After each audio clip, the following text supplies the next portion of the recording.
அன்பான தேவ பிள்ளைகளே, மீண்டும் ஒரு விசை கூட இயேசுவின் புண்ணிய நாமத்தில் உங்களோடு கூட இந்த காலைக்கதை நிகழ்ச்சி வாயிலாக தேவனுடைய நாமத்தை உயர்த்தும்படியாக மீண்டும் ஒரு விசை கூட தேவன் கொடுத்த பெரிய கிருபைக்காக நான் ஆண்டவரை துதிக்கிறேன், சோஸ்தரிக்கிறேன். இந்த நாளில் நமக்கு வருகிற செய்தி எங்கிருந்து அப்படின்னு பார்த்தீங்கன்னு சொன்னால், நீதிமொழிகள் 24ஆம் அதிகாரம் 16வது வசனம்.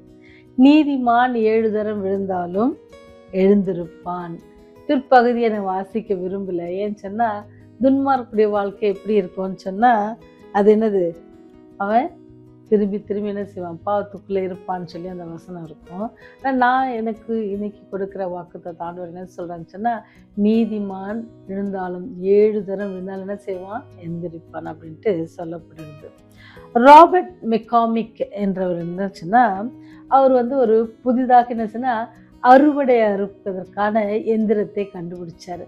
நீங்கள் கிராமத்தெல்லாம் போனீங்கன்னு சொன்னால், அருவா வச்சுட்டு என்ன செய்வாங்க, நெற்கதிர்களை அறுப்பாங்க.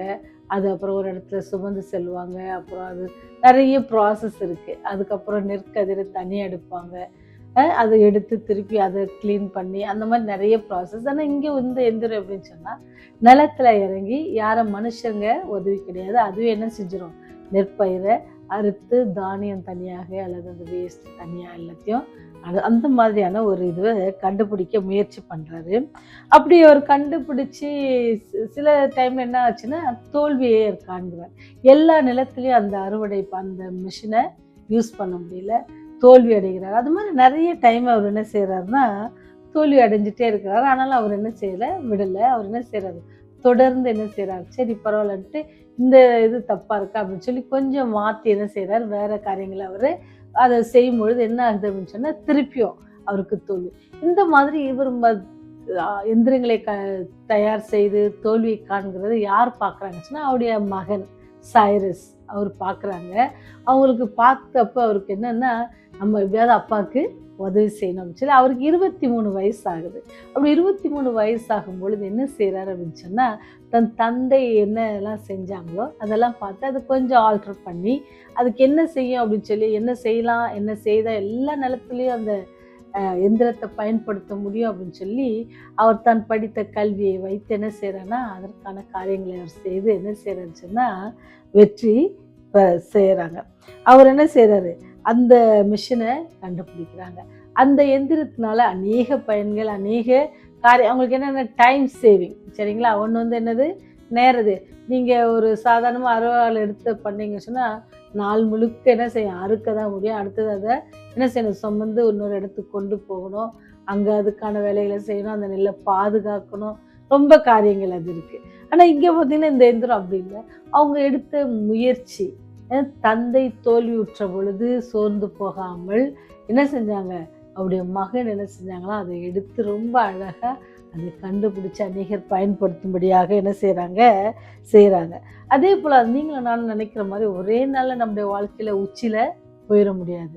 நம்ம கர்த்தருடைய கரத்தில் இருக்கும் பொழுது ஆண்டவர் ஏற்ற வேலையில் நம்ம என்ன செய்வார், உயர்த்துவார். நம்ம செய்கிற காரியங்களை ஒரு வாய்க்கு செய்வாங்க.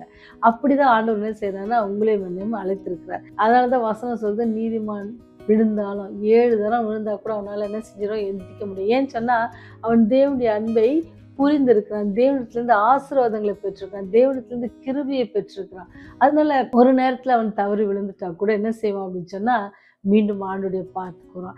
எப்படி விடாமுயற்சியாக ஒரு எந்திரத்தினை கண்டுபிடிப்பதில் இவ்வளோ ஆர்வம் காட்டுகிற நீங்களும் நானும் இருந்தோம் அப்படின்னு சொன்னால், நமக்காக ஜீவனை கொடுத்த தேவனை குறித்து நீங்களும் நானும் என்ன செய்யணுமா, சிந்திக்கணும். ஒரு தடவை ஆண்டவர் விட்டு பின்வாங்கி போயிட்டாங்க கூட எனக்கு மீண்டும் அவருடைய பாதத்தில் நம்ம வந்துடணும். அப்படி தான் என்ன செய்கிறாரு, ஆண்டவர் உங்களிடத்துலேருந்து என்ன எடுத்து எதிர்பார்க்கிறாரு. அப்படி நீங்கள் வரும் பொழுது என்ன செய்வார்னு சொன்னால், நீங்கள் செஞ்ச தப்பு அவர் பழசு அவர் நினைக்காம இப்போ தான் நீங்கள் பிறந்த புது குழந்தையை போல உங்களை என்னை அவர் பார்க்க காத்து கொண்டிருக்கிறார். நீங்கள் பார்த்தீங்கன்னு சொன்னால், ஒரு சாக்கடையில் ஒரு ஆடு உள்ளே தெரியாமல் உள்ளே குதிச்சிருச்சு அப்படின்னு சொன்னால் துள்ளி குதிச்சு என்ன செஞ்சிடும், அது வெளியே வந்துடும். ஆனால் அதே பண்ணி விழுந்துச்சு ஒரு சாக்கடையிலன்னு சொன்னால் அது வெளியே வர்றதுக்கு நேரம் எடுக்கும். ஏன்னா அதுக்கு அந்த இடம் ரொம்ப பிடிக்கும். அதே போல் தான் இன்றைக்கி நீங்களும் நானும் எப்படி இருக்கிறோம், நம்ம முயற்சிகள் எப்படி இருக்கிறது, விடாமுயற்சியில் வெற்றி பெறுவதற்கான முயற்சியாக இருக்கிறது. இந்த பாவத்திலிருந்து நம்ம வெற்றி பெறுவதற்கான முயற்சியை நம்ம தொடர்ந்து என்ன செய்யணுமா, தேவனோடு கூட இருந்து எத்தனை தடவை நம்ம தவறி விழுந்தாலும் கூட ஆண்டவர் உங்களை மன்னித்து என்ன செய்கிறாரு, அவருடைய மந்தைக்குள்ள சேர்த்துக்க ஆசையிருக்காரு. நம்ம ஆடுகளைப் போல சகதியில் இல்லாதபடிக்கு எப்படி துள்ளி வருகிறது, அதே போல் நம்ம பாவத்திலேருந்து வெளிவரவும், நம்ம பன்றிகளைப் போல அந்த பாவத்தில் நம்ம சிக்கி கொண்டு அங்கேயே இருந்துடாதபடிக்கு என்ன செய்யணும், நம்ம யோசிக்கிற பிள்ளைகளாக இருக்கணும். எப்படி அப்பா விட்டு அந்த பணியை மகன் என்ன செய்கிறாரு, ரொம்ப அழகாக கண்டுபிடிக்கிறார்ல, அதே போல தான் நீங்களும் நானும். ஒருவேளை நம்ம விழுந்த பாவத்திலேருந்து நம்ம வெளிவருவதற்கு தேவன் கொடுக்குற இன்னொரு நாள், இன்னொரு வாய்ப்பாக கூட நம்ம என்ன செய்யலாம், இதை எடுத்துக்கலாம். ஸோ நம்ம ஆண்டவருக்கு பிரியமாக இருக்க தேவன் நமக்கு என்ன செய்வாராம், கிருபை செய்வார். 7 தரம் விழுந்தாலும் கவலைப்படாதீங்க, உங்களை இன்னும் நேசிக்கிற தேவன் ஒருவர் இருக்கிறார். நீங்கள் தப்பு செஞ்சிட்டீங்க அப்படின்னு சொல்லி உங்களை புறம்பே தள்ளுகிறவர் அல்ல. அவர் உங்களை எப்பொழுதுனா இருக்குது அவருடைய ஆணி பாய்ந்த கரத்தில் என்ன செய்கிறாரு, விரித்து உங்களை அன்போடு அழைக்கிறார்.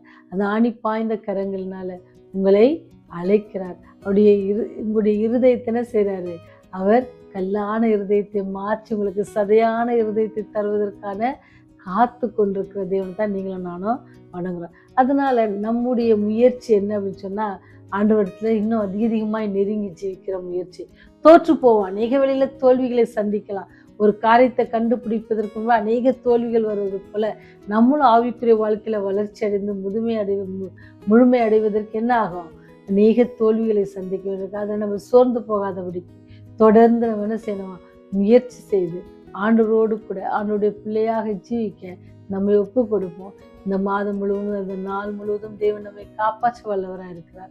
அவரால் முடியாத காரியம் ஒன்றும் இல்லை என்பதை நம்ம விசுவாசிக்கும் பொழுது அவர் நமக்கு எல்லாவற்றையும் செய்ய வல்லவராக இருக்கிறார்.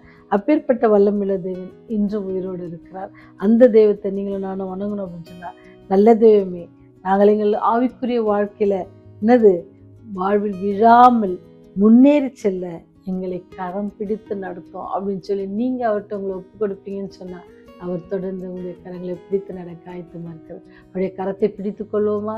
ஜெபம் செய்வோம். எங்களை அதிகமாய் நேசித்து எங்களை வழிநடத்துகிற பரலோக தந்தையே, இந்த நாளிலும் கூட நீர் கொடுத்த நல்ல செய்திக்காக நன்றி செலுத்துகிறோம் சுவாமி. ஆண்டவரே, நாங்கள் எப்பொழுதும் ஆண்டவரே உண்மையே நோக்கி இருக்க கிருபை செய்யுங்க. ஒருவேளை நாங்கள் விழுந்தாலும் கூட, பாவத்தில் விழுந்து விட்டாலும் கூட ஆண்டவரே, அதில் நாங்கள் எழுந்து வர எங்களுக்கு உதவி செய்யுங்க. ஆண்டவரே, நாங்கள் தங்கிவிடாதபடிக்கு உண்மை பின்பற்ற பிள்ளைகளாக இருக்க கிருபை செய்யுங்க. எங்களுக்கு ஏற்படுகிற தோல்விகள், வேதனைகள், வியாதிகள், சோதனைகள் மத்தியில் நாங்கள் எங்களை எழுந்து விடாதபடிக்கு தகப்பனே உண்மை பற்றி கொள்வோம். இந்த கரத்தை பற்றி கொள்கிற பிள்ளைகளாக இருக்க எங்களுக்கு உதவி செய்யுங்க. இந்த நாளிலும் கூட யாரெல்லாம் நோக்கி ஆண்டவரே உடைய கரங்களை பிடித்து கொள்ளுங்கன்னு கெஞ்சி உடைய பாதத்தை கெஞ்சி மன்றாடுகிறார்களோ, அவர்கள் மத்தியில் நீங்கள் இருந்து கர்த்தாவே அவளை தொடர்ந்து அவருடைய கரங்களை பிடித்து அவளை வழிநடத்த வேண்டுமா இயேசுவின் வழியாய் ஜெபிக்கிறோம் ஜீவனுள்ள நல்ல தகப்பனே. ஆமென், ஆமென்.